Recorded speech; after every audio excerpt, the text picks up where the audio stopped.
Yo quiero ser presidenta del Perú una sola vez y hacerlo bien. No soy Alberto Fujimori. Soy otra persona y sé tomar mis propias decisiones.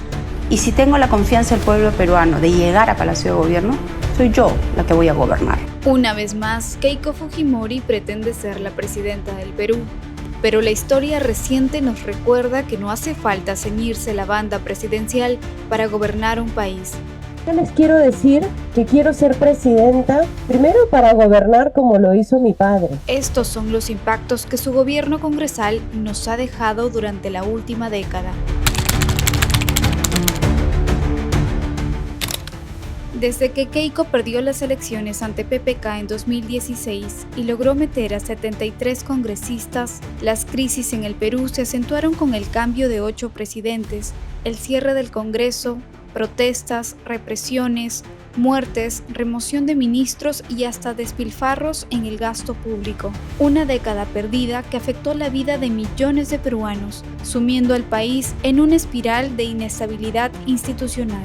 Sacar al señor Castillo no fue sencillo. Claro, me van a decir, no, se sacó solo. No fue así. El gobierno de la presidenta Dina Boluarte va a continuar hasta el 2026. En ese contexto, y tras el complot contra Castillo en diciembre del 2022, Keiko cogobernó con Dina Boluarte, quien también fue vacada. Luego, respaldó a José Gerí y a José Balcázar como presidentes, logrando puestos claves en el Ejecutivo, la Policía, el Ministerio de Defensa, consolidando así un silencioso pero absoluto secuestro del aparato estatal. Las vacancias generaron protestas en defensa de la democracia, pero sus aliados políticos respondieron ejecutando extrajudicialmente y cometiendo masacres contra jóvenes en Lima y ciudadanos del sur, dejando una herida abierta de dolor y enlutando a más de 50 familias peruanas. Desde el Congreso y consumando este atropello, la bancada de Keiko blindó a Merino, a Dina Boluarte y a José Gerí, responsables políticos de estas muertes, garantizándoles un manto de impunidad frente a la exigencia de justicia de los deudos de las víctimas.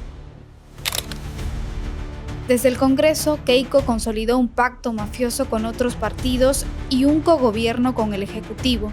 Así, pudo capturar progresivamente el Tribunal Constitucional, la Defensoría del Pueblo, la Junta Nacional de Justicia, el Ministerio Público, la Contraloría de la República, afectando así la división de poder que un régimen democrático establece para controlar las instituciones a su antojo y no ser fiscalizados ni sancionados. Keiko Fujimori y sus aliados también aprobaron 12 leyes que debilitan la lucha contra la delincuencia para blindarse y favorecer a políticos, fiscales y empresarios corruptos. Entre los cambios más graves se encuentran las normas que dejan fuera de la categoría de organización criminal a los estafadores y extorsionadores, y a aquellas que dan ventajas a los delincuentes al exigir la presencia de un abogado antes de un allanamiento. Asimismo, prohibieron que los partidos políticos sean procesados como organizaciones criminales y les ataron las manos a la Fiscalía al recortar el tiempo para que los colaboradores entreguen pruebas y así reducir los plazos para que los delitos se archiven, legalizando la impunidad y dejando a la ciudadanía a merced de la delincuencia.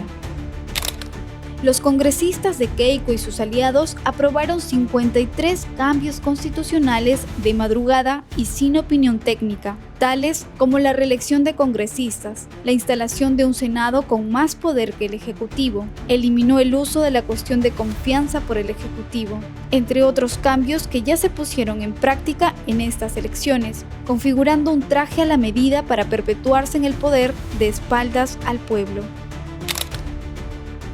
Con Rospigliosi a la cabeza duplicaron el presupuesto del Congreso. Para el 2026, el presupuesto aumentó en más de 360 millones de soles. Según el Consejo Fiscal, desde el Congreso aprobaron gastos por más de 109 mil millones de soles, poniendo al país en el mayor peligro financiero de los últimos 25 años. Mientras Keiko Fujimori viajaba al extranjero financiada con los fondos públicos que la OMPE otorgó a su partido, su bancada aprueba leyes como la Climper 2.0 o la Ley de Casinos y Tragamonedas, las cuales reducen impuestos a las grandes empresas.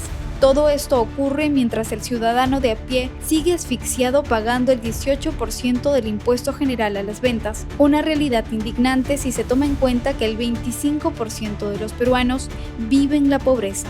En este escenario de despojo y abandono, los estudiantes tampoco tienen una educación superior de calidad garantizada y no pueden acceder a la beca 18 y beca Bicentenario porque el Congreso aprobó menos presupuesto a Pronavec. Fiscales, jueces, periodistas, autoridades y ciudadanos manifestantes han sido víctimas de campañas de terruqueo, discriminación y hostigamiento. Estos ataques fueron perpetrados por la resistencia, los patriotas y los combatientes, grupos violentos vinculados a diversos congresistas fujimoristas y aliados de Keiko, quienes actúan como el brazo intimidatorio del pacto mafioso. Asimismo, ante las muertes registradas en las protestas, dichos parlamentarios han justificado el accionar policial, validando la violencia estatal y criminalizando el derecho a la protesta. Con sus aliados, desde el Congreso, aprobó, apoyó y promueve leyes que son graves retrocesos para la protección de mujeres, niñas y adolescentes que han sido víctimas de algún tipo de violencia. Por ejemplo, apoyó leyes de la congresista Milagros Aguayo, que eliminó el enfoque de género de las políticas públicas y la educación sexual para las niñas en las escuelas.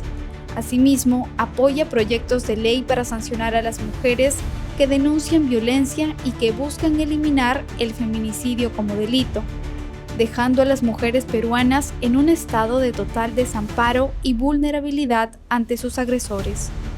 Hemos sido víctimas de una dictadura parlamentaria. Hemos sido víctimas de esa mayoría aplastante de fuerza popular. ¿Es este el destino que queremos prolongar para el país, entregándole todo el poder a Keiko Fujimori? Este 7 de junio, tú decides. Hacer estos reportajes solo es posible con tu apoyo. Sé parte de la resistencia informativa. Súmate a la comunidad huayqueña.